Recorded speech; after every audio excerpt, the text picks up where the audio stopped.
Yeah. People don't make albums anymore. They don't make albums. They just try to sell a bunch of little quick singles and they burn out and they put out a new one and they burn out and they put out a new one. People don't even listen to a body of work anymore. I love a country drive 85 down the Hindo 74. Now I'm an hour away from my kinfolk. Whether I'm in the Camry, foreign, even no rental, I'm cruising like convoy, cause this ride feel presidential. Being able to say, Granny, I'm on the way. Be waiting in your driveway. Remember that Chinese buffet right by the village? Y'all took us there when we was little children. Used to think that was fancy dining from the lights in the building. Remember you worked them late nights at a hospital called Mission. Granddaddy tried his best to keep us fed and cook in the kitchen. I'm talking pig feet and bread. Forgive me for the derision, but from all the swine that we ate, I ain't dying good condition. 8 and 9 years when your daddy died, I cried endless tears, cause that man was my hero. I still wish he was still here to hug my kids, how he hugged me, love them, how he loved me. Show them that nothing come before God, your wife, or your family, dang. But anyway, I'm blessed to say I had a great display of what we lack today. We may never get back that way, cause women not submitting, men not following tradition. The lack of playing position gon' lead us into collision. Who gon' bring us out that storm? Who gon' save us in the rain? Who gon' stand on them principles that establish the game? Man, I'm one way if you need me, no matter what, just believe me. Like him, I make it possible. All you gotta do is beat me. So call me, not just when you call me, just follow your call. You gotta live, you're not alone. Call me on your good days, call me on your bad days, call me on hump day, call me on Saturday, call me on your good days, call me on your bad days, call me on hump day, call me on Saturday, call me when you lost, stuck and can't find your way. I'm still the same little trees that y'all knew from round the way. Why is it we only talk at a funeral holiday? Why we can't break them cycles that got us stuck to this day? Why we constantly contemplating ambitions not activated, dreaming but steady sleeping, wake up, you gotta chase it, go get it, stand on it, make your reality, your vision, gotta listen to that gut feeling, follow your intuition. Call me if you need me, no matter what, just believe me, like him, I make it possible, all you gotta do is beat me. Call me if you need me, no matter what, just believe me, like him, I make it possible, all you gotta do is beat me. So call me, not just when you fall, just follow your ball. Yeah.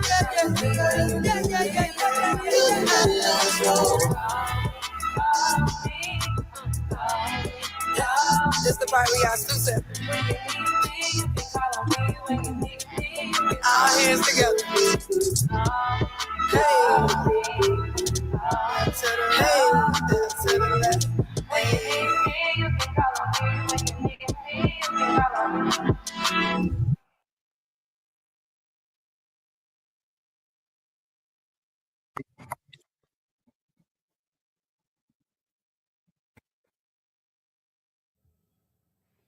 What it do? It's Big V. It's the Chop Up Podcast.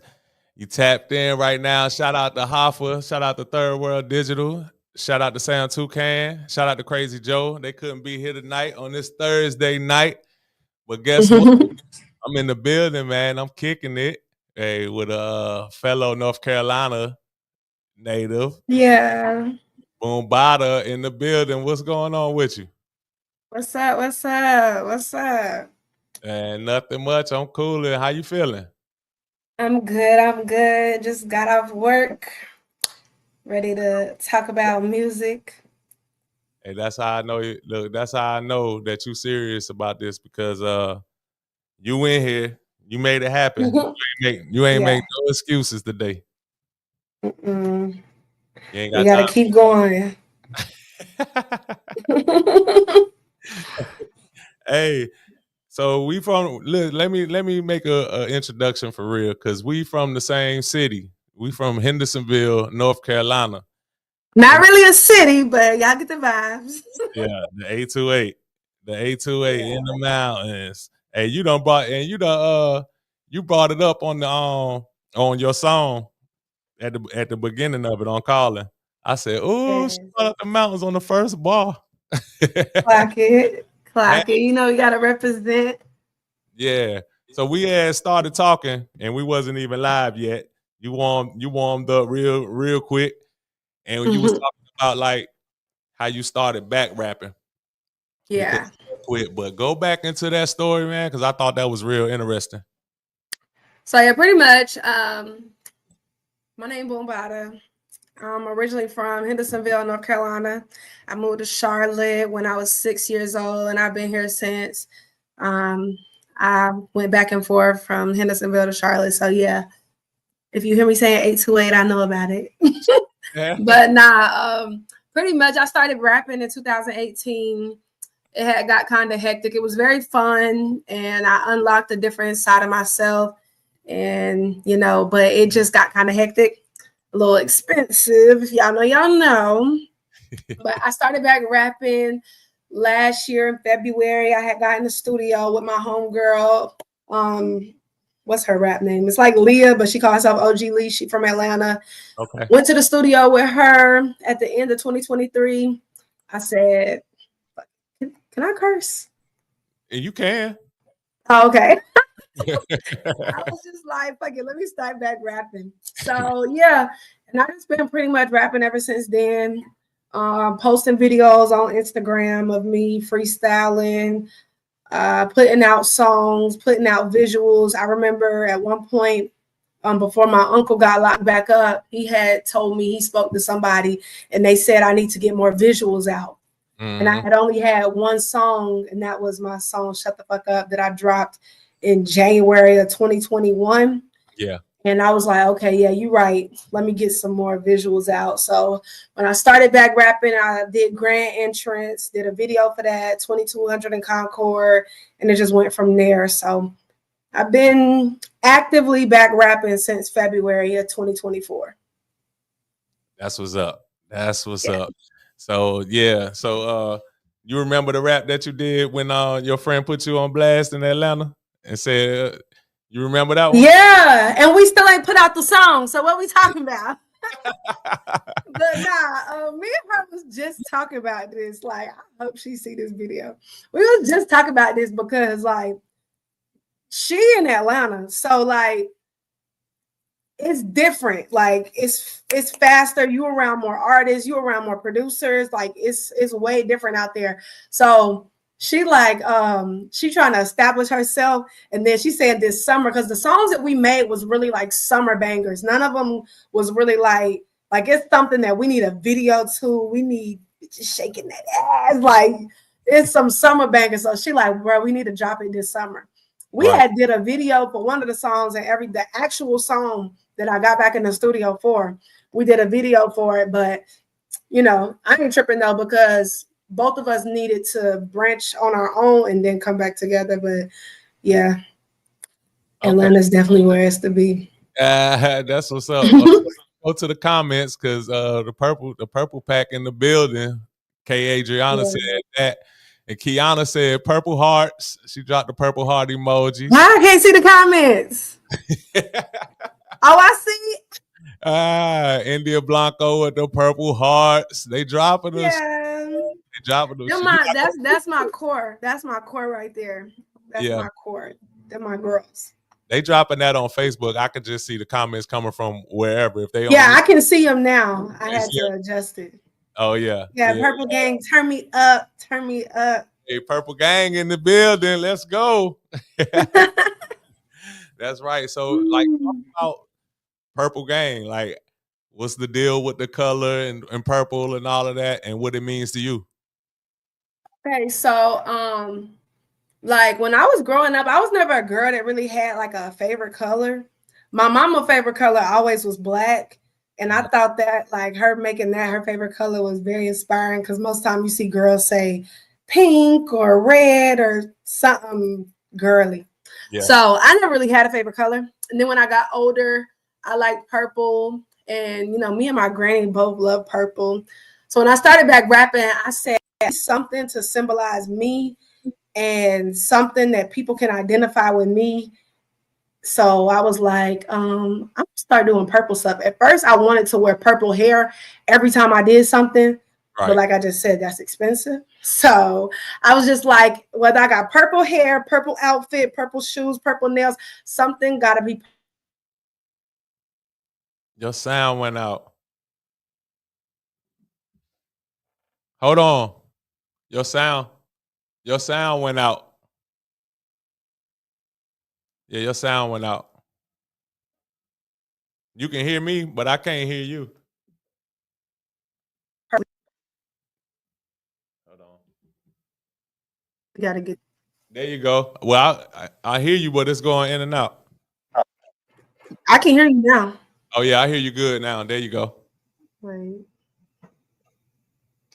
Can't hear you now. Hold Yeah, on. I hear you.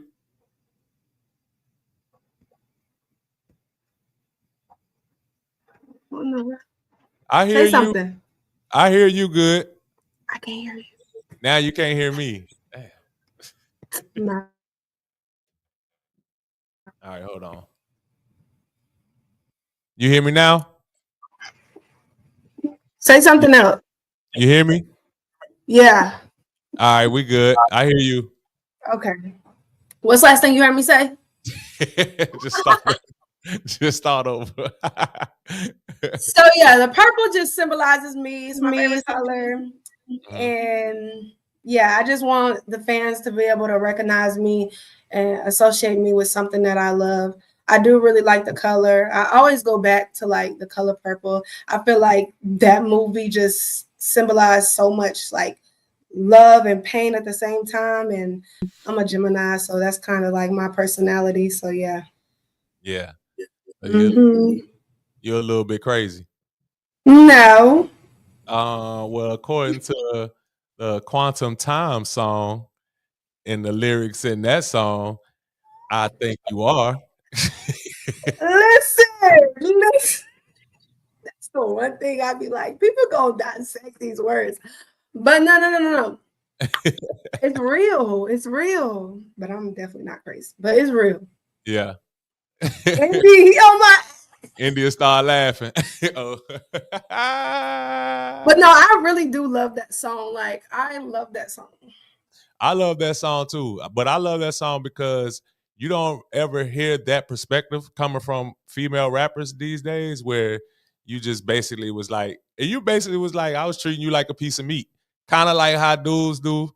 Kind of how dudes do girls though. Where he was really feeling you for real. He was like, nah, I'm good. It was above my level of maturity. I was like, So yeah. I like the fact that you was able to make that into a song though. Like honestly, that's really one of my favorite ones.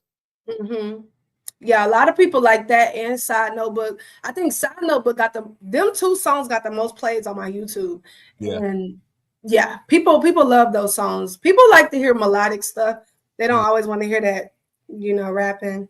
Yeah. So yeah. When you actually going through real life stuff and you put it into lyrics along with a beat that just make you feel open, it's always gonna be good. Yeah, that's true. That's true. India said, I love Side Notebook. Yeah, He Side do. One of the ones. I like Side Notebook. That's good that you can mix the two though. Talib, my favorite rapper live, y'all. Hey. Yeah, clock it.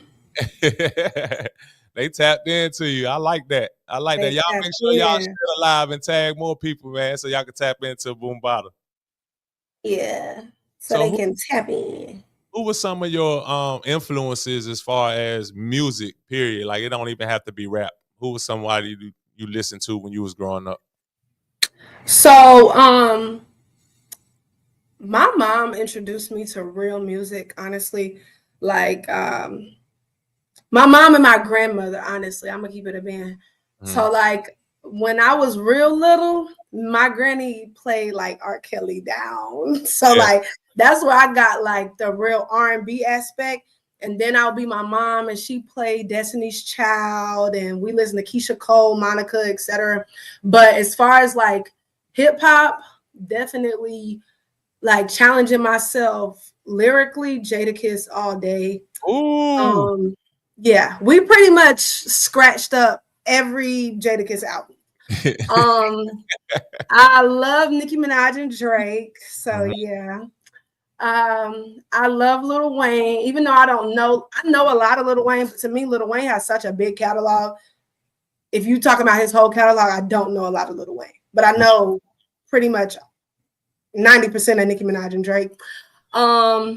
I like a lot of the new rappers too. I really like Nas. I remember when I was in like middle school, my mama let me listen to Miseducation of Lauryn Hill for the first time, and it just made me like, it really made me look at like how you can be creative with your art. Like, to me, she made an album that was pop, hip hop, R&B, soulful, all in one. Like, still to this day, that's the best album that's ever been made, in my opinion. So yeah, but I like a lot of the new artists. I would say like influenced me to, I think like I'm definitely inspired by, I'm gonna talk on the female side.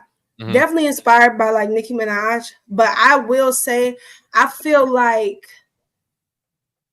Cardi B and Megan Thee Stallion and even the City Girls, they opened the doors for girls to just say, fuck it, I'm about to start rapping too. You know what I'm saying? Like, because it seemed like Nicki was doing it for so long by herself, and she was so good at it. Like, people were just like, nah. But yeah, I'm inspired by a lot of people. I like Doechii. Doechii just won Best Rap Album, and that album is a 10 out of 10. Shout out to Doechii. Yeah, Doechii is very talented. I like Doja Cat too. People don't really call her a rapper, but Doja Cat can rap. She can talk. She definitely talk her shit. Man, you know what's crazy about that is that my 10-year-old daughter put me on the Doja Cat. And just like you said, I was like, she can't even, I was like, just because it was every like single that was playing on radio wasn't really rap. But my daughter was like, nah, you really need to listen to this song. And I'm like, hold on. Doja Cat talking. And that's one thing, like, I'm not a person, like, if you ask me what's my favorite song off of somebody's album, I never say the song that's getting burnt out or the song that's on the radio. Like, I always say a song that nobody knows, because I actually go and listen to the album, and not to say something that's different than everybody else's opinion. I just be liking the songs that's like hidden gems. Yeah. Yeah. You know what I'm saying? I feel like Doja Cat got a lot of those. So in your free time, definitely listen to her projects. Nah, for sure. So that's like that goes back to your upbringing when you were talking about how your grandma was playing like R. Kelly and stuff, and then Treese was playing she was playing Destiny's Child and all of that. You really got into listening to albums, so you like album cuts. You're not really all for the singles, and that's a good thing. Yeah, we listen to albums in my house. Yeah. Listen to albums. She used to have a little bootleg DVDs where it would have like 30 songs from different artists. Yeah. But we pretty much listen to albums. We listen to a lot of Avant, a lot of Jaheim. Yeah. Now, unlike me, my mama don't really listen to all that different music, you know, but I be listening to pop music and country music. I might even play a few rock songs. Like, I listen to mad different kind of music. But my mama definitely opened my eyes up and my ears to real music, to actually take it in. Like, when I be with my cousins when I was little, we just listened to a bunch of headbanging ghetto music. But yeah. I'm in the comments. Shout out to Hoffa. What's up, boy? You dropping the axes? Let's go. Chop it up. What's up, Big Rick? Shout out to Big Rick, another soul singer out of Raleigh, out of the Raleigh area in North Carolina. He tapped in. Let's go. Hoffa or Big Rick? Oh, Big Rick. He a Southern soul. Big Rick. Yeah, Southern Soul. He got a song called "Dance on Me" that's blowing up in the Southern Soul region. You know, it's on all platforms. Yeah. Let me see what you talking about, Big Rick. Big Rick, BIGGRICC. 2 G's, 2 C's. Oh, that's the first song that came up. I'm gonna add it to my playlist. Yeah. That's what's I'm gonna let you know what it's talking about, Big Rick. Look, we showing North Carolina love, man. He said, "Hey." And you tap into BoomBadaa too, man. Tap into BoomBadaa. She on all digital platforms too. Yes, sir. Back out right now. Out now. Hard. I'm talking about 10 out of 10, literally. For real. Yeah. All right. So, man, how do you approach your songwriting? Like, what's the creative process like for you? Honestly, I'm gonna keep it a band. My songwriting process, I really don't like it because I make the I really don't like my songwriting process, but it works for me. So I guess whatever.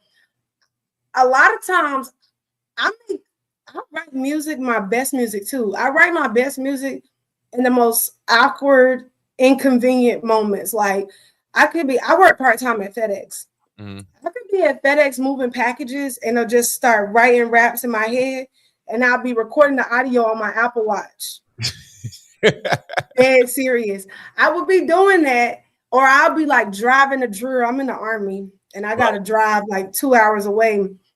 So I'll be driving the drill, and at one point I'll be in the car, no music on, and I'm just writing raps, or for an hour I'll listen to somebody or listen to a playlist, whatever, and I'll just start writing my own. So I'll cut that off, start putting notes in my phone while I'm driving. Irresponsible.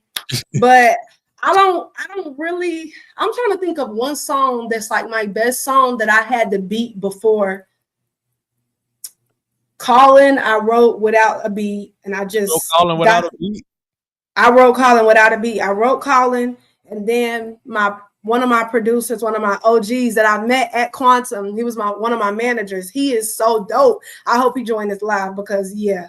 Anyway, after I wrote the lyrics, he sent me a few beats, and when he sent me that one, I just made it go together. Side Notebook, I did not have a beat. Quantum Files did not have a beat. I had a beat for Yeen, No, Be For Real, Price, Mick Jagger. I basically had a beat. I came up with that and then found the beat like 30 minutes later. So Brain Dead. Now I had a beat for Brain Dead, and that's my baby right there. PSA, I had a beat. So sometimes, but like my heartfelt songs where I'm actually rapping, I don't be having no beat. I be writing 2200 in Concord. I wrote in the car on the way to work and stuff.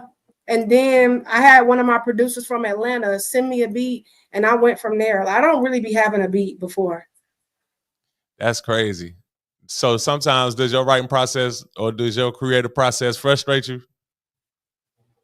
It do be feeling like cause okay, being that I dropped my project in December, I'm like, okay, girl, it's time for you to get the ball back rolling. We in a probationary period right now. So so I'm like, okay, because I pretty much got a whole second project written.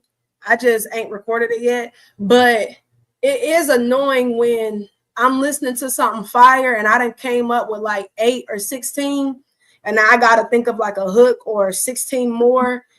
And I feel like now I'm just saying anything. When it gets to that point, I just leave it alone and circle back, because I don't want to write something that sound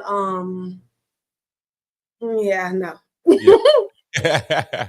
To me, it's my girl got hella incomes. Yeah, let them know, my girl. India said no skips. No skips on that purple pack. That's my girl. Hey, let me tell you what my right now is right now, because I've been listening to it. I'm gonna tell you what my favorite line is. It's when you when you say you get money, but you still a bust Bojangles. Clock it. I was like, that's some Carolina shit right there. Clock it. People so disloyal. Everybody seen Popeyes blowing up on the TV and start, I'm a Bojangles kind of girl. Let me get a kids meal leg or a 2-piece or a 4-piece Supreme with some Bowberry biscuits. What? I need that. Every time I come back to Hendo, I leave with about 2 boxes of Bowberry biscuits. Clock it. Like, what the? Hey, we ain't got no Bojangles down here. Go on, be quiet. Give me them 2 boxes of Bowberry biscuits, man. I'm mad they got bikes for real, for real. You said you mad they got what? I'm mad they got rid of those rotisserie bites that they used to have. I used to love the little rotisserie. See, I don't know nothing about that. Oh, they used to be so fire. They got rid of those. And they tea good too. Shit, man. Like, let's get into it. But yeah, I love me some Bojangles. That's my favorite line. And then when I was writing that song, I said, I gotta say something off the wall. Like if you listen to some of my songs, I'll just say something off the wall. Yeah. So I was like, let me say something off the wall. I'm getting money, but I still smash Bojack. Okay, biscuit, honey, mustard, chicken. So yeah, I was like, let me go crazy for a second. I started that shit over so many times. Like I can't believe she said that. Yeah. Go listen to You Ain't Know, out now. Visualizer, out now. Song, out now, out everywhere. You Ain't Know by BoomBadaa. Hey, Jay Helton said, yeah, Shawty crazy for sure. With the 100 emoji. What's that? Yeah, that's my song right there. So have you so let's talk about what's about to be coming up. And the Tanner 913 is gonna be in Brevard, North Carolina, coming up soon. And you are actually one of the acts that is performing out there. Talk about how that came about, and man, talk about how what's the feeling like? How you feeling right now? I'm cool. Like I really FYI, y'all be mad overstimulated. Like before something coming up, I just need everybody to calm down and stop talking about it because I got 11 things going on. So I just be like, but nah, I'm ready to go. You know what I'm saying? Like I'm gonna go. Me and my homegirl's gonna pull up and we just gonna vibe and I'm gonna get up there, I'm gonna perform and probably have better songs than the niggas, but that's just how I go. But no, I'm excited, you know, doing a show in my hometown. Hopefully my cousins will be able to pull up so we can feel that family energy, you know. I'm excited.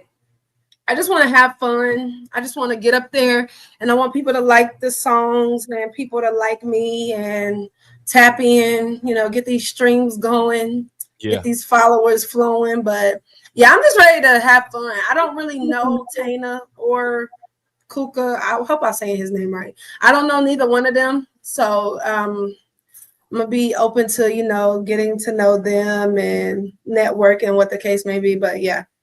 Yeah, it should be a pretty good network experience. You know Quay from Hendo? You don't know Quay either? Quay who? Shit, I don't even know what Quay last name. Like, is this another artist or somebody I should just know? He another artist. I don't know. I don't know anybody, Vince. Like, I'm from Hendersonville, but I only know the people I know, if that makes sense. Well, you're gonna have a good networking experience then. Yeah. Shout out to Darius King. Shout out to my boy King Enterprise. He just tapped in. He said, yo. But What's up? I can man, I don't know. When the next time you going to Hendersonville? Are you in Hendersonville now? No, I'm in Charlotte. You in Charlotte? I don't go home, honestly. Like I be working and I be busy. So I don't really go home unless it's for a reason or unless I tell myself I'm gonna go home this day, this weekend, something. But I don't really go home. Yeah, my family from home come down here and spend time with us. You know what I'm saying? That's what I would want. My papa and granny always coming down here. Ray and I always down here. My aunt come with them. My little cousins be coming sometimes. So yeah, we be kicking it in Charlotte more now than Hendo. But we should be all linking up together in April for my papa's birthday. But child be in Hendersonville. Oh yeah, I tell you one thing. If they know you performing, your cousins. If I know your cousins definitely gonna be there in Brevard. Definitely pop out and support you. Yeah. Yeah. We're gonna have us a good time. So talk to me like how much time do they give you for this performance? Yeah. I don't know anything. I was just talking to Thomas today. And I'm gonna get my engineer to put together me a little mix of about 3 of my songs, maybe 4. And I'm gonna make sure it's no longer than 5 minutes, and I'm gonna just I'm not trying to be up there for 10 minutes. Yeah. I ain't really trying to do that. I'm gonna give people a good 5 minutes, and they're gonna like me off of that. I don't really. He ain't really told me like what the deal is, so I'm gonna just do what most shows that I have done already. You get like a 5 to 8 minute set, and it's rarely that. They be like 6 minutes, and you're done. Okay. You know. Shout out to Ready Red. That's what she talking about when she say Thomas, for y'all that don't know him. Oh, okay, because I definitely didn't know his entertainer name or nothing. Yeah, that's Ready Red right there, out of Asheville, out of the hill. That's Hillcrest right there. The heart of Hillcrest, to be honest. Hillcrest is. Yeah. So, like, in your childhood, you said you moved down to Charlotte when you were 6. What was it like growing up in Charlotte? So, I was the only child for a very long time. So, like, I just wanted to like make friends real bad. So, moving to Charlotte when I was 6, it was definitely like, wow. Like, I'm from Hendersonville, where like it's same old, like we not really seeing much. So coming to Charlotte, I thought this was like major. You know what I'm saying? Right. And I remember coming here, my mama wouldn't really let me do much of nothing because neither one of us from here, you know, so I had to deal with that. But once I got to like middle school, I was like, okay.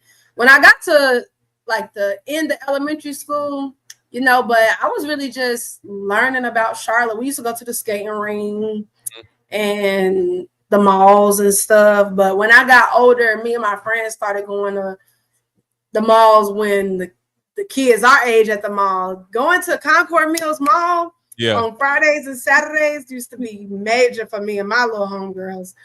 We loved that. Once I got to like middle school and high school, we used to go to the mall all the time. They used to have these parties out here called Red Pyramid, no ID CLT. I used to go to those. They had some early parties with like the Breakfast Club, but I could never go to them. My mama was not going for it. But nah, it was definitely a huge transition. Like in Hendersonville, you got to go to Asheville or Greenville or somewhere out of town to really get an experience. You know what I'm saying? Like Hendersonville don't even got a mall for real. So me and my cousins would go with my aunt Tina to Asheville Mall, and she would be in there for 4 hours, and we would see people, you know. So coming to Charlotte was definitely a little bit of a culture shock too. But I like it. I don't really want to move back home until I'm like 80. But at the same time though, I love my hometown.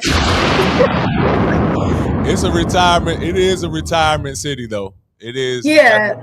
You get about 70, 80, and you just want to kick it. Hendersonville be for sure. So my aunt Tina. Oh wait, they said aunt who? Because they be making fun of the way I say her name because I don't say Tina. Yeah. I'm country. I'm gonna say Tina. I didn't even realize that's who you were talking about. Shout out to Tina, man. Shout out to my auntie. Shout out to Tina. So, what high school did you go to out in Charlotte? Rocky River. Where exactly is that at in the city? That So sounds like Rocky River. Yeah, Rocky River is not in Charlotte. Okay. Rocky River is in Mint Hill. Okay. But Rocky River got kids all the way from Hampshire Hills, all the way from Harrisburg Road to Mint Hill. Rocky River picking up a lot of kids, Albemarle Road, all of that. So I look at my high school like a little mini HBCU. Yeah. I love my school. But yeah, I went to Rocky River. Mm-hmm. Oh, it's predominantly black? Yeah. Like my school didn't have, we probably had like, that school did not have more than 25 white kids. It couldn't have. It maybe 30. But yeah. It's like, that's not a school where you really see, that's a black school. But it wasn't like a ghetto school, if that make any sense. Like, I don't know. At one point it was, and we had our little spells and our phases and stuff. But I feel like as a whole, I'm not gonna say it's a great school, but when I think of like ghetto schools in Charlotte, Rocky River, not one of them. Okay. Yeah, That's I what's ain't up. gonna say that. Did Because they have- all the kids that go there really live in like the suburbs. But nowadays you can't even separate that. The suburban kids be acting up too. But no, it wasn't a terrible school. That's what's up. I don't never remember seeing their name when it came to like football and stuff. So did they have sports or like athletic?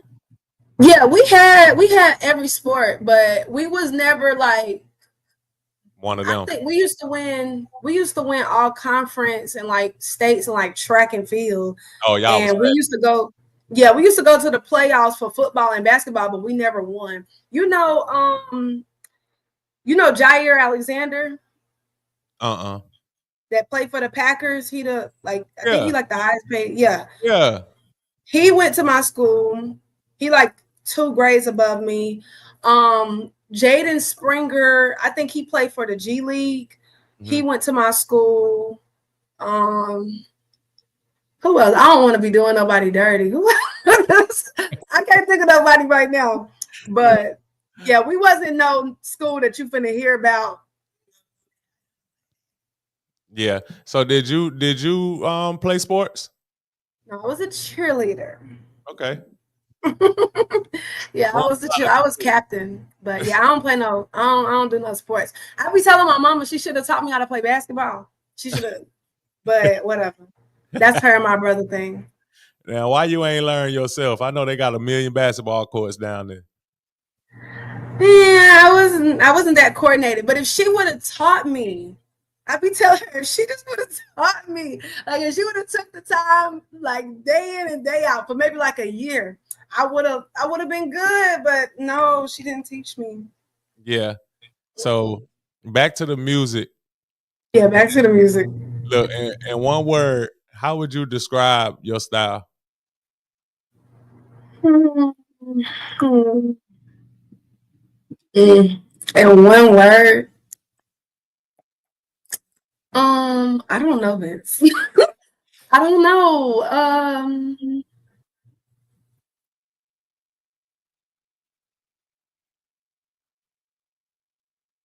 Say I'm like Raw. I don't know. That's I should say raw. That's how you describe your style. Raw. I mean, raw would be. I'd say raw, but I mean, I'm really just real. Like, Yeah. I'm really just real when it comes to my music for sure. Like, I lay it all out. Like, I'm real when it comes to my music, and is my cousin said raw. Oh, he the one that said that. Yeah. I guess you could say raw, but when I think of the word raw, I kind of think of raunchy. So I don't ever want to say that, but it's definitely real. It's real. Yeah. I think when he says raw, I think he mean like ain't nobody like sugarcoating it. Everything is real, like real and raw. We can say it's definitely real though. It's definitely real. So what do you want people to, when they listen to like Purple Pack or they listen to your projects, what do you want them to take away from your music? I want them to take away the fact that straighten up, Jason. Yeah. I want them to take away the fact that this is very well thought out. It's not gimmicky. It has substance. I'm actually talking about something. I'm not gonna lie. I feel like a lot of rappers don't be talking about nothing. But maybe that's because I'm coming from an era where people made music that had substance, but it was also mainstream. I feel like a lot of mainstream music now is so watered down. Yeah. So I want people to take away the fact that it's actually some substance in my music. It's not boring, but it's not like fuck these niggas, let's get money. Like it's not that. It's not that. Like I'm making music that you can actually listen to. Like I feel like you can play my project and get ready for work. You can play my project and pregame. You can play my project while you on a road trip. Like I got all purpose music. but it's definitely substance in it. Like I take the time to make my songs, and if I can come up with nothing, you ain't getting nothing, because I'm not just about to put out anything. That's just not me. That's what's up. That's a good Yeah. answer. You bodied that. You've been practicing, huh? No.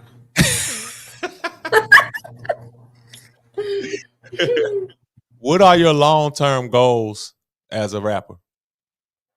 Long-term goals as a rapper is to build a genuine fan base. If you don't got a genuine fan base, you ain't got nothing. You ain't got nothing if you don't got a genuine fan base. Yeah. Like, I feel like just for example, with this whole Drake and Kendrick stuff. Right. Kendrick definitely ate my boy up. But at the same time, Drake got such a genuine fan base. Like, I don't care about Drake raised us like on a mainstream level. Now, when we talking about like underground hood music, like no. But I literally been listening to Drake since I was like 11. Yeah. Like year after year after year, downloading every album. Like genuine fan base. When I was in middle school, I started listening to Bryson Tiller. Bryson Tiller had went Ghost for a while. Albums still getting played in my crib. Like, build a genuine fan base and just go from there. Don't be in such a rush to blow up, because where you gonna go after that? Right. You know what I'm saying? I just want to build a genuine fan base and challenge myself musically and have fun with it. You know what I'm saying? Reach people, tell people about me. But main thing is build a genuine fan base. I don't care if it don't go nowhere, as long as I got people that actually rocking with me, like a real Purple Gang. Hey, I was about to say, you already basically started your cult following with naming your fans Purple Gang. That's already the start right there. Yep. And that's crazy, because a lot of artists coming up don't even think of that. Like, yeah, give your fans a name. Like Nicki did it with Barbies, with the Navy. You know what I'm saying? So yeah, even Doechii said she called her fans the Swamp. The Swamp. See, smart. That's smart. Oh yeah, because she from Florida. Yeah, for sure. She from Tampa. Yeah, for sure. Yeah. So yeah, I think having a genuine fan base and just always reminding people of the something, like something to put together with you, so they can recognize, oh, that's all them. Like, imagine if I'm doing a show and it's mad artists, but you see ass of people over here with some purple stuff. Yeah, they probably here for BoomBadaa. You know what I'm saying? Yeah. So, yeah. Man, you gotta turn up in Brevard like that. They gotta come out in that perp. Yeah, me and my friends got to figure out what we got to figure something out, because we got to represent. I gotta go listen to some of their music before we go, so I listen to a few of Kuka songs, but I don't know anything about Tana. So yeah, you gotta check him out. He's supposed to be coming down here right after he stopped through Brevard. He's supposed to be coming down here to Pensacola, Florida. And where he from? Where he from? He from Chattanooga. He from Tennessee. Oh, okay. Yeah. But this is how I heard about him. I heard about him through that show that the one show that Boosie daughter does, where the people be up there. Matter of fact, I heard of Kuka De Niro the same way from that show. So they both was on there, and both of their videos kind of went crazy. Okay. So that's how I found out about both of them, actually. But damn, I was tripping because I had already seen Kuka's video before I even knew he was from Brevard. But 10 and 913,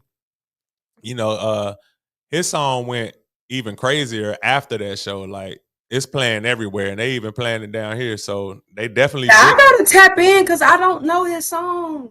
Yeah, I can't even tell you the name of it. It's just because as soon as you hit play, he just started going crazy, and he had his whole. It was damn near like his whole hood on stage on that show. So you definitely got to watch that video, because that shit'll make you be like, "Oh, watch that." Let's see what this about. Yeah, for sure. But I know you're gonna do your thing. I can't wait. I can't wait to see the footage from that, man. I mean, I'm kind of nervous too, though, because I don't know like what kind of crowd. Like, I was asking my homegirls, like, what song should I do? And my friend India, she was like, do Side Notebook.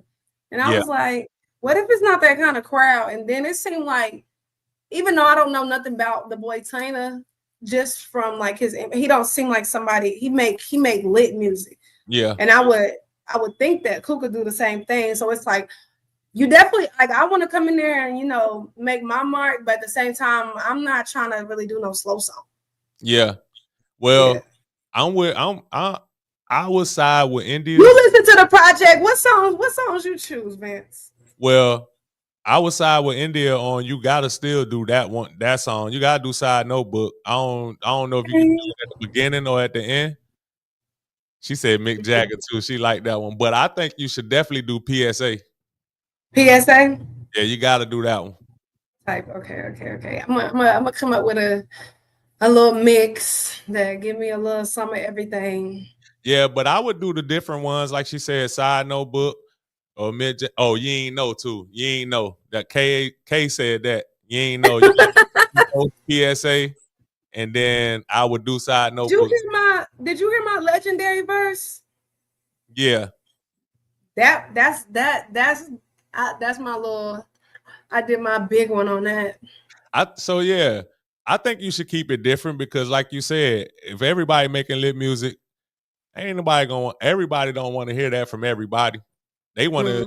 I would like to hear versatility coming from you at a show like that in a quick 5 Okay. minutes. Boom. Oh damn, she do that. She do that. Damn. She said, "Fuck it, take the whole." Hey, So Purple yeah, Purple. Yeah, you better know it. Remember my producer? I was talking about the man that did Callin, the producer. Yeah, that's him, Chris Permenter. He made Callin. Which one he did? He did PSA. Callin. Oh, he did. Oh, and that's one of my favorites. He is him. He be playing. This man got so much music. I be telling he be playing, but yeah, he's him. But now I'm gonna come up with something. I'm probably gonna do like PSA as an intro, and then like you said, end it off with Side Notebook or something. I'm gonna come up with it. Yeah. Nah. She said she the Purple Gang manager and an administrative assistant. She is though. She is, and what about it? They gonna have you right. I believe in K. You need more K's around you. Clock it. So look, I had to ask you then. So being in Charlotte, like, how did you and my little sister develop y'all bond, Katie? Catherine, I'm like, who is you talking about? That's my little sis. Okay, me and Catherine have known each other since I can't even remember the day I met. Me and Catherine have known each other since we were like toddlers. Mm-hmm. We grew up together in Hendersonville. Both of our granddaddies was heavy in the church, so we built the friendship off of that, I guess. Yeah. But me and Catherine done known each other as like literally since diapers. Like we came up in church together. I'm talking about Vacation Bible School, Sunday, early Sundays. Like we did everything together in church, but outside of church, we hung out at my granddaddy house, her granddaddy house. But yeah, me and Catherine have been friends since forever. Wow. And then you ended up going to school in Winston-Salem State, and she ended up going to Livingstone. Yeah, but see, Catherine went to college straight out of high school. Straight out of high school, I joined the Army.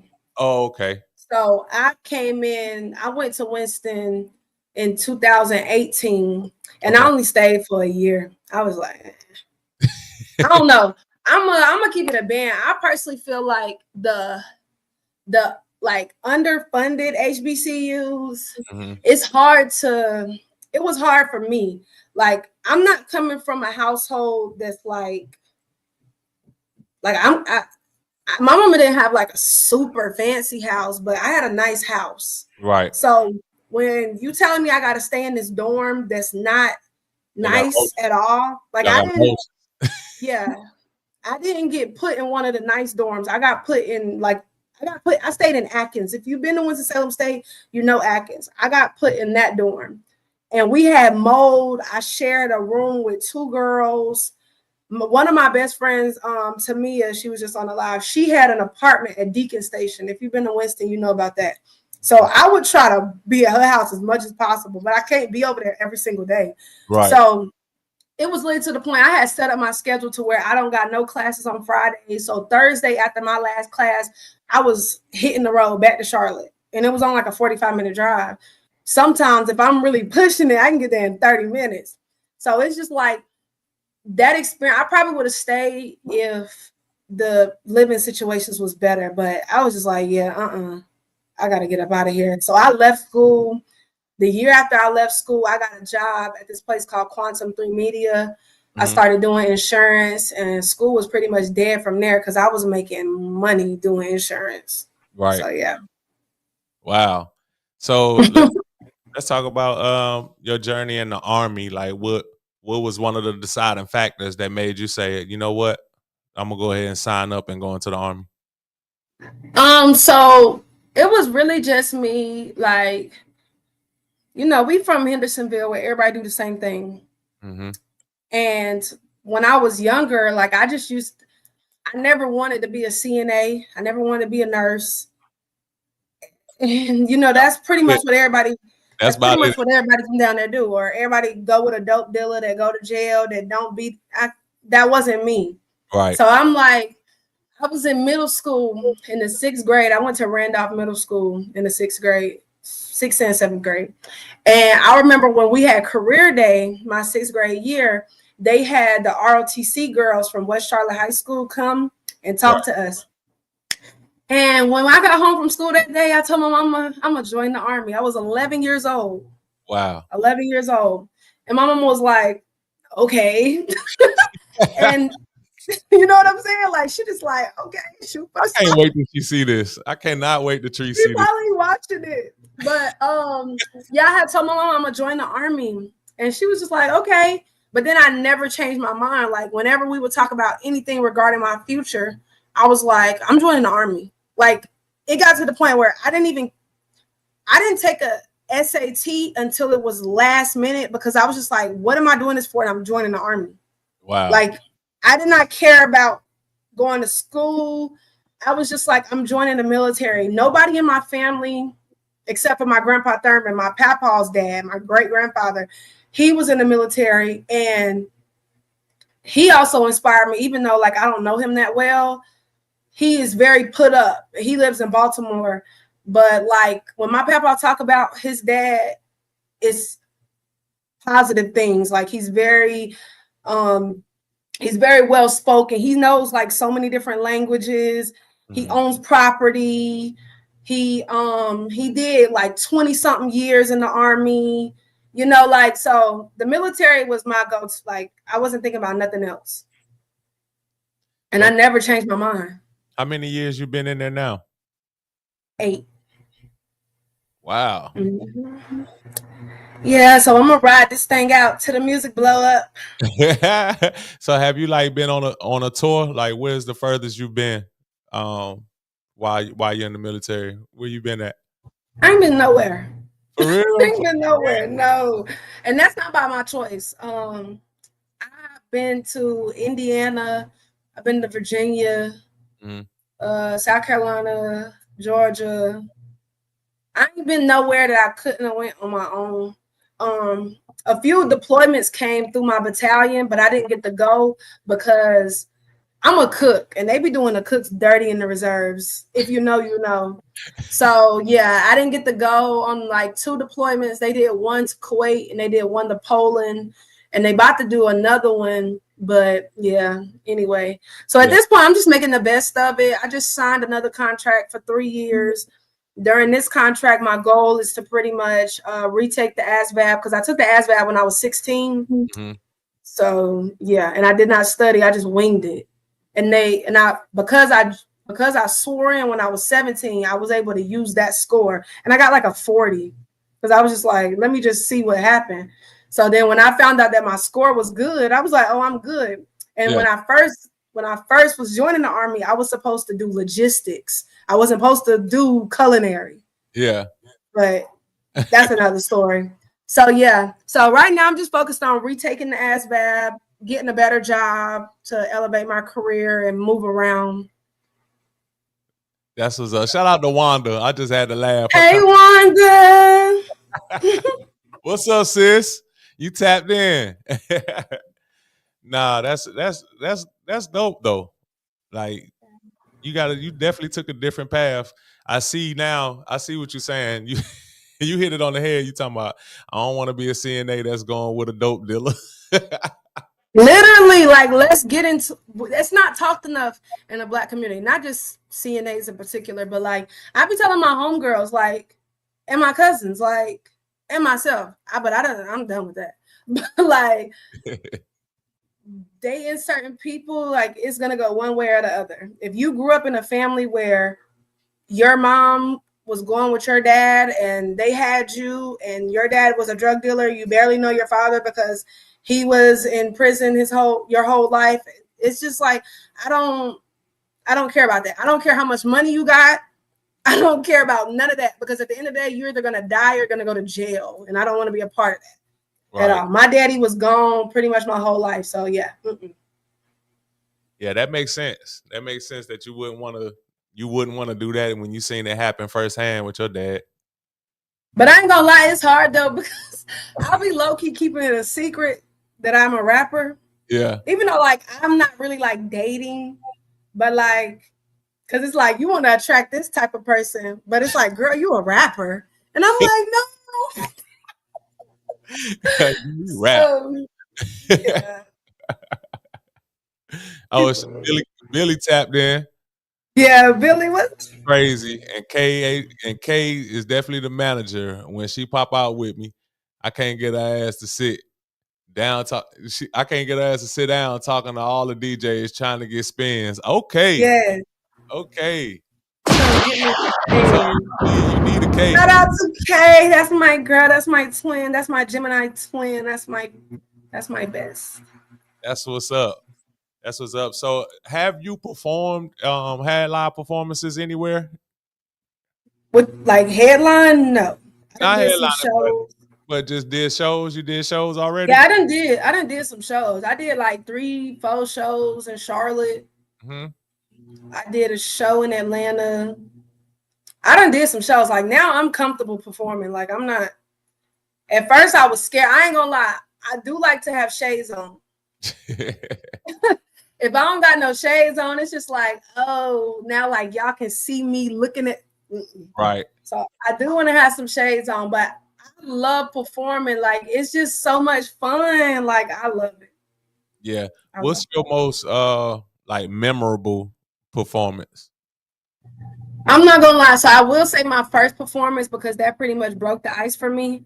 But when I performed for my homegirl Talia's birthday bash in Atlanta, that was my favorite because I was in a room full of people I did not know. I was kind of uncomfortable. Yeah. Because that whole day was just blah. But I got up there and I did my thing and I had so much fun. I remember seeing videos that people recorded of me and just thinking about how I was feeling in my head. Like I was like, oh, I'm not really comfortable. But seeing how I was going and my homegirl pulled me, she was like, boom, like I was watching you and you can really perform. Like you look like you was just in your element. And I was like, girl, I'll be up there you gotta have fun. You cannot be thinking about what these people saying. You just gotta get up there and do you. Yeah. Yeah. So yeah, the birthday bash for my homegirl in Atlanta, that was my favorite. Okay. So what is some advice that you would give to some younger females that's aspiring to rap?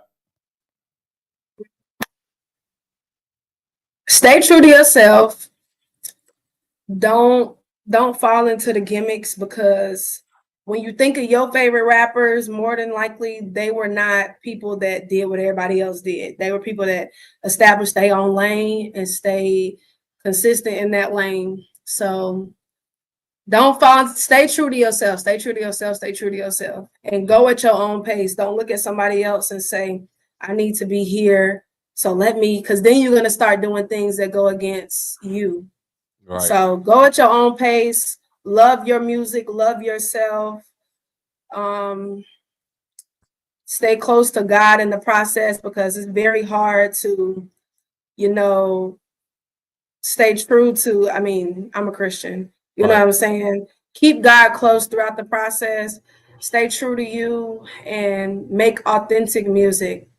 You know, I really want people to stop making such violent music, Right. but yeah. I think that's some pretty good advice. Um, so like what you said, that answer right there, just been staying true to yourself. A lot of people lose themselves because it's a dream for them to reach a certain level or get to pop off in music altogether. So it's a dream for them. And then here on the other side, you have this person who could possibly make that happen for you, but at a cost.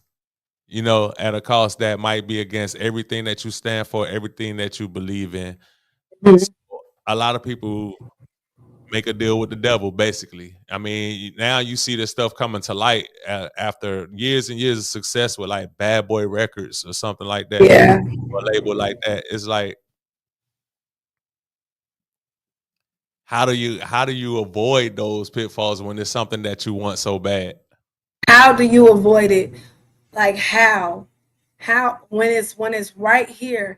That's why I say, like, you gotta stay close to God. Like, if it's about money for you, you gon' flop, you Mhm. gon' go against you. It's not about money for me. It's very clear who really loves music and who's just doing it because it's a bag in it. If it's about a bag for you, you already down the wrong path. You know what I'm saying?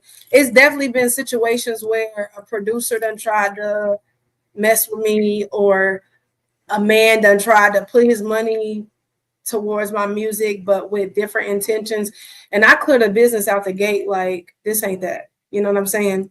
Yeah. So I mean, building a real relationship with somebody is one thing, but you just got to stay true to you. You can't be fucking your way to the top, or even like dick riding your way to the top. Like, I didn't know.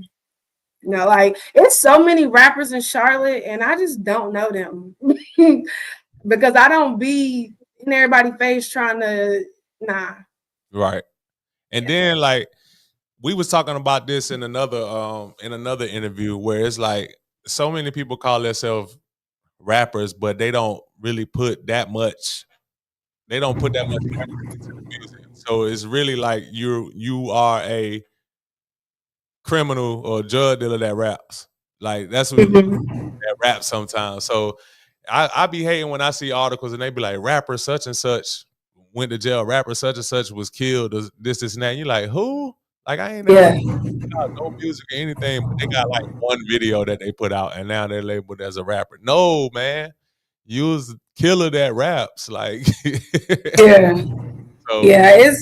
It's definitely levels to this. It's definitely. I feel like some people just start rapping. Like, I seen what I seen Gilly interview with Club Shay Shay, and he was just like, a lot of these young niggas feel like if they ain't killed nobody or put no pain in the streets, that they can't be a rapper, or at least a respected rapper. And I'm like, that's because these niggas be influenced by the wrong stuff. If yeah, you making music that's true to what you want to put out into the world, then it ain't gonna have nothing to do with that. You know right. what I'm saying? Like, yeah, it's different, because like, I feel like NBA YoungBoy, I started listening to him in like my 10th grade year, high school. Mhm. And even though he was a street rapper, it was so real. Yeah, It's not real no more. right. It's not real. I It's not real. I definitely feel that. So let's talk about dating. What's your status right now? I'm not in a relationship, but I ain't got time for no relationship. I ain't. Yeah. ain't. Yeah. Yeah, nah, I don't know. It's so sad to think like this, because this is why the world is the way it is. But I do not think you should be in a, like, committed. And when I say committed, I don't mean just like only talking to one person. I'm saying committed, like you devoting yourself to another person when you not kind of like where you want to be mentally. Right. Right. And yeah, no, I think that's just gonna, when you're not where you want to be mentally or financially, and let's just keep it a band. In this economy, you need to be where you need to be financially to be supporting another person or submitting to another person or being intimately involved. It's just like, let's just vibe. Yeah. Let's just vibe. Let's just kick it. Like, let's just chill. I don't know. I can't do that right now. I wanna get to where I'm going. I feel that. Earlier you were saying that a man don't really have to have, it ain't about the money. It's not about the money and stuff like that. So what's like a deal breakers in a relationship with you? Number one is if you don't believe in God. Number two, yeah, like I'm not like the best Christian on earth at all, at all. But I don't see a relationship going nowhere if you're a person that don't believe in God or you believe in something I don't believe in. So that we just gonna clear the business right there. If you don't have no ambition, those two things right there. And I mean, like, you gotta be attractive. I'm not one of them girls that's like, oh, I like him for his personality. Get the fuck out of here. Like, get the fuck out of here. Like, nah. Why you? It's enough for me. It's enough for me. Yeah. A long time ago, my deal breaker used to be if a person wasn't tall as me. And even though, like, that's still kind of like a, yeah. I ain't gonna, you just can't be mad shorter than me. But yeah, if you don't believe in God, if you ain't got no ambition, because I don't feel like a woman is supposed to support a man. A woman is not supposed to activate a man's ambitions. I don't got time to be fueling your passions and mine and you still lost in, like, no. You need to be so proactive to the point where I know I can't slack off because this is a team effort. So the ambition gotta be there. Gotta be there. Gotta be there. If you got an ambitious person, then y'all can go anywhere. And somebody that's just not like comfortable, I'm never comfortable. I'm always uncomfortable. Always. But I done kind of toned it down. Like I was at one point, I was working at the club. I was doing security. I was working at FedEx. I'm doing the Army. I was doing school. All of those 5 things at one time. And I was burning myself out, boy. And that's when I still got my clothing brand, but I was pushing the clothing brand heavy then. So 6 things, actually. I was burning myself out. So now I done kind of told myself, I'm only going to FedEx 2-3 times out the week. You know, I'm doing my 40 hours a week at the 9 to 5. I can't be burning myself out how I was doing when I was 22. Right. Hey, that shit start catching up with you real fast. Shout out to Dog House Podcast. What it do, y'all? Get tapped in through the YouTube. Hey. Appreciate y'all stopping by. Y'all check out BoomBadaa, North Carolina artist. Check out the Purple Pack. Her new project is out. It's on all digital platforms. Y'all make sure y'all tap into that. Do that. So real quick, look, we talking so much that I didn't even realize a whole hour went past. That's okay. Crazy. Yeah. Well, so I'm gonna hit you up with this question. If you could collaborate with any artist, dead or alive, who would it be and why?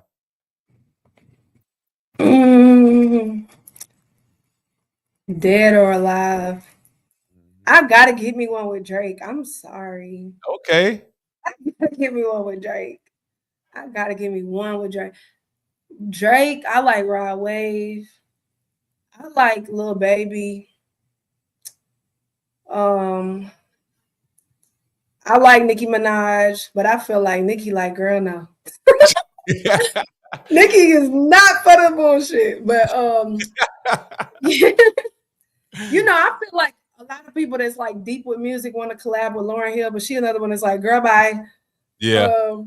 Yeah, but I definitely got to get me one with Drake. But I be on the pop music, heavy pop music. You gotta, even though like this is definitely a Black podcast, it's a girl from Charlotte, North Carolina named Renee Rapp. She's a big pop star now. Oh wow. I gotta work with her one day. Yeah. She is her. You probably don't know about her, but I listen to mad pop music. But I will tap into some pop. Renee Rapp. She got. I'm gonna look her up after. Yeah. I like SZA too. SZA. Oh, that SZA. One. I think you and SZA will make a banger for sure. SZA makes bangers with everybody. I love her. Yeah. Yeah. SZA just came out with a movie, didn't it? Yeah, her and Keke Palmer. That's a good movie. You ain't gonna see it? I ain't see it. I'm gonna watch it. You gotta go watch that and do a movie review. Real quick, I do want to let you know, like, the film industry inspires me a lot too. Like, I always say, if I had a dream job, it would be to be a film critic. I'm the type of person that will go back and watch videos on YouTube where like people won Academy Awards, like Oscars, for like best actor in a leading role, best actress in a leading role, and I would go watch them movies. And then from there, I would watch all their movies. Like, I'm a movie watcher.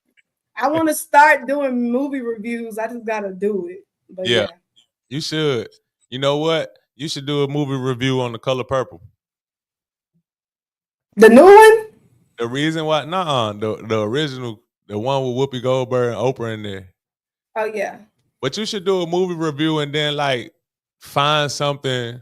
Cause every time I watch that movie, it's like something else that I never noticed. And then for me, the movie means something totally different now that I'm older than compared to when I was a kid. When I was just watching it just cause my mama was watching it type shit. Now when I watch it, I'm looking back like it just really talks about all of the Black family secrets that are just held within so much, like especially with our women, that y'all really go through so much that people don't even speak about. Like, it's like, don't speak about it, and it be happening within your own family and shit. Now when I look back, I'm like, damn. Like, and to be honest, like Hendersonville, one of them cities. Hendersonville is one of those cities like you realize when you grow up, like, damn, I thought that shit was normal. Like, that's actually fucked up. No cap. I was just getting ready to say, like, a lot of people, even myself, like, they say they want love or relationship or partnership like their grandparents had. And I'm like, child, while I do want that, that's very far-fetched at this point because society has changed so much. You don't got. My grandparents got married when my grandmother was 17 and my granddaddy was like 20 something. Yeah. First of all, now you see a grown ass man dating a child, you like, whoa. But you already like, whoa. Yeah. That's how it was because you got these men that's taking these innocent women, and now these women are devoting their entire life to a man. So yeah, you want a relationship like your grandparents because your grandma didn't know nothing but your granddaddy. Yeah. So she willing to go through whatever. She willing to get her ass beat. She willing to let this man have a baby on her. Like, it's so much that come with that. As long as the household was straight, as long as the bills was paid, and a lot of grandmothers didn't work. Like, the man was always working. So you at the house, keeping the house straight, taking care of the kids when he's running around doing this and doing that. Listen, once the playing field became even and equal, you can't do that. It's not gonna be like the grandparents was. And I was explaining that to somebody else. I like having conversations like that because it's like, well, you can be like that, but best believe your grandma was strong. Your grandma knew about the other chicks and wasn't even worried about it because at the end of the day, he was gonna be back home right here. Like, if you ain't got that type of mentality, then you could forget about being like a grandparent. Yeah, that's why nowadays I be telling people, shoot, do what works for you, but don't ever be the girl. Don't ever stay with a nigga if you have a baby on you. Yeah, that's one of my biggest things. Like, you not having a baby on me, and like, even though, like you said, it done leveled out, I never think that a woman needs to be the dominator. Oh. Like, I don't know. It doesn't make sense. Right. Do things that make sense. At the end of the day, a man is a man. A man is going to feel some type of way every day if he wakes up and you are the person that's handling everything. It don't matter. He's going to find a way to insert his dominance in other arenas that's going to affect y'all. I don't want to be with no man that I am outdoing. No. Right. No. Well, it just doesn't make any sense. I don't want you to start treating me bad because you're intimidated by my hustle. You need to go be with somebody that's a little bit more close to your level of ambition or your capabilities. Because, like, what? you hear that? Like, you hear that, Mook Jones? Because Mook Jones asked, "Was you single?" So you hear that? She gave you a mouthful. Then take notes. Mm-hmm. Yeah, but don't listen to me. I ain't nobody. she ain't saying she know, but she know. Yeah. Nah, for real. So before we wrap this interview up, give me 3 things that you can't live without. 3 things I can't live without. I be saying I want to go off the grid, but I can't live without my family.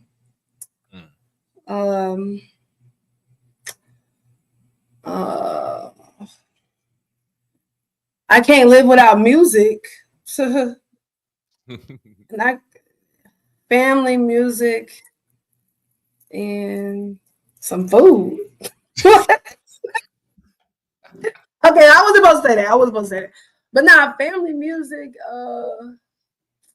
man, like, I'm even gonna lie. I need my V. I need a car. Yeah. I need a car. I know that's probably something nobody expected. I need a car. Yeah. In North Carolina, period, you need a car. Like, Vince, I don't care where I'm at. I need a V. Yeah. I need a V. Even if I'm in New York, like, I need a car. I don't see how people live without a car. I didn't have a car at one point for 2 months. And it was like, oh, no, I need a V. Yeah. Like, I'm definitely choosing the car over the house. Like, what we talking about? Nah, for real. I ended up going to school in DC, and then I stayed up in DC afterwards, and I learned how to get around without a car. So I was getting around on the subway train and all of that. But so for a while I was like, I can do this, but every now and then you get out the subway, then you have to catch a cab home. Like, that started adding up, but it became worse when it was like the winter months and you just you outside and it's about 0 degrees. That's when I was sounding just like you at that point. Like, nah, I can't do this another winter. I need a car. And then it's just like the convenience. Like, I know you said you could hop on the subway, but like, I love the convenience that when I'm ready to go, let's go. Let's go. Yeah. Like, if I need to go to the store, I'm going to the store. If I need to go to my mama's, my friends, nigga, like, I can just go. Oh my. Hey, it's been fun chopping it up with you. We got to do this again. Yes, when I drop my next project or my next single on them. Whichever one, next single or next project, you can spin the block and come chat it up with me. I'm gonna probably have some of my other hosts in here the next time you interview. We did this one, so they could throw some questions at you. Yeah. Y'all make sure y'all stream the Purple Pack out everywhere. Stream my singles that was out before the Purple Pack. You know, follow me on Instagram at _BoomBadaa, TikTok, Facebook, Snapchat, all of that. BoomBadaa. Look, you did that without me having to tell you. That's what's up. So look, what song you wanna end it with? I'm gonna mute the mics and we're gonna end it with one of your songs from the Purple Pack. Brain Dead. All right, let's get it. We're gonna do Brain Dead. Hold on, I'm gonna bring it on the screen so everybody else can see it. And thank you so much, Vince, for the opportunity. I appreciate you for extending the invitation. No question. Anytime. I had to make sure. You wasn't trash. Nah, the first song I heard from you was good, so you ain't even have to worry. I was gonna have to clock your tea. All right, y'all. This is the Chop Up Podcast.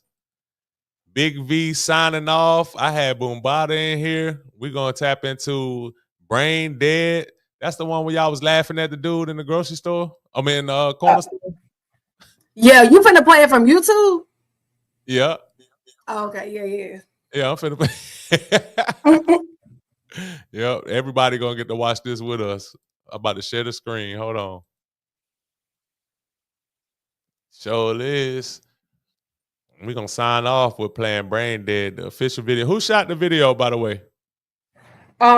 His name is Call It Fly. He from Greensboro, North Carolina. He been shooting videos from Greensboro, Raleigh, Charlotte. He been going all over. He raw. Okay. How did you link up with him? My friend India, she's actually from Greensboro. So I was looking for somebody to shoot me a video that was actually decent. And he was running a special at the time. So she plugged me in. I'm telling you, my purple pack gonna come through. They coming through, man. Shout out to the purple pack. Y'all make sure y'all continue to share it too. Share it on all the contacts in your phone. Share this interview. Tell them to like and subscribe. Tell them to subscribe to the Chop Up YouTube page. Tell them to follow us on IG, the Chop Up Podcast. And also, if you don't have IG, you can follow us on Facebook, the Chop Up Podcast LLC. You'll know which one it is because you'll see that purple X like the one behind me right now. But this was great. Hey, do your thing at the Tanner 913 show in Brevard, North Carolina. Shout out to Ready Red for putting that together. Shout out to Cuca De Niro for putting that together as well. Hey, we ending it with Brain Dead. I'm going to mute these mics. And hey, y'all still tap in and let us know if it's fire or not, too. Yeah, at your own risk. Here we go. ASB, you did that shit. BoomBadaa, yeah. She on the beat. BoomBadaa, yeah. Down sparing bitches, gave him a chance. Now I'm about to strike out. Did riding that boy for a beat. Now he ass choking when he bring the mic out. Love a nigga who can read, we on the same page. But this a trip to believe. Girl, nigga bitch, and now she missing. I'm down, but now she love it. I'ma rock out white Air Force Ones as long as they on the shelf. Yeah, trying to be Boston rich, he done went broke. Now do you need help? I want courtside seats, put me on the floor, I'm distracting the rail. Hey, deep in my wells, he done went fells. Now he drowning, I'm bad for his health. Still got my ex on lock. His niggas can't speak on my name, much pause the top. We been cool on the club, we put the B&B and turned out the whole block. We was at Dome in Houston buying more bottles, and that nigga you callin' top. Her bitches thinking they fly, that's when I went plain, slotted they whole fly. I'll be a bad bitch and real nigga till I'm brain dead. You still broken, you done got every lit nigga head. If he fine and got bread, I might get that boy my eggs. Now he in my threads going bed. I done left his ass on red. Girl, I think I done seen that one before. Really rad? I don't know, but he giving me this look like he gonna come up to me. And I ain't got time for that. I ain't got time. He kind of cute. What's up to you? I mean, I know. He's spending that money. Yo, I've seen you somewhere before. What? What's your name, Boom? Mm-hmm. I DM'd you last time. What you left me on red for? You is going big. Damn, it's like that. Come on. I'll be a bad bitch and real nigga till I'm brain dead. You still broken, you done got every lit nigga head. If he fine and got bread, I might get that boy my eggs. Now he in my threads going bed. I done left his ass on red. This boy wanna fuck me so bad, but I can't. Too popular. Bitch say when she see me, it's all on sight. I told the hoe, what's that?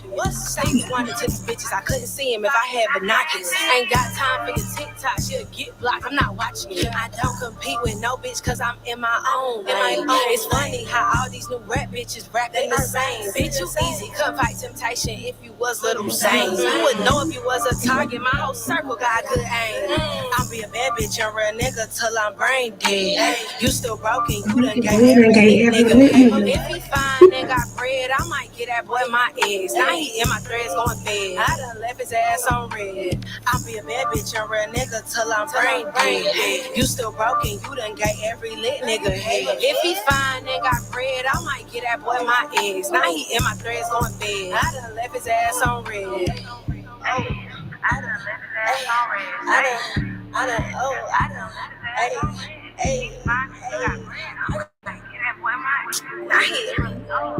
I done left his ass on red.